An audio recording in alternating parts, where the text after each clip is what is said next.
еще лежу. Yeah, I am still lying. Where am I lying? Where do you think I'd be lying? Я все еще лежу. And yet it's on the second syllable, лежу. Я все еще лежу в постели, в кровати. And notice that both their words for bed, they don't end in a yeah in the prepositional case because they have that soft sign at the end. They have the soft ending, just like all of these countries have that e and not a yeah. Okay, and that's the soft form of yeah, so it kind of makes sense, or I hope it does. It kind of makes sense to me anyway, and I hope it kind of makes sense to you too.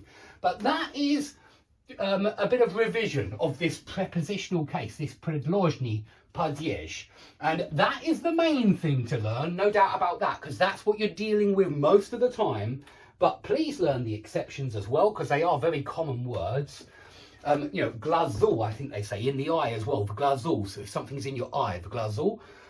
So there are a few other words that you could add to that list, but you very rarely say in the eye, but you often say, you know, in the airport, in the garden, in the cupboard. You don't often say in the eye. And so they're the exceptions that I want you to learn. Okay, and do learn these countries. It's я живу в Англии, я живу во Франции, мы живем в Испании, wherever you live, yeah? And certainly learn the conjugations of these verbs. But please try the next exercise. Do listen carefully to Irina when she's telling you where things are, and listen carefully to where she stresses the word, and you will pick up the stress much quicker. Your pronunciation will be much better. Now, please, as always, if you have questions, please ask. We will be delighted to help you out. I know that there are 1,000,001 things which make you scratch your head when you're learning Russian. And so please ask questions. We'll be delighted to help, and we'll see you all in the next class.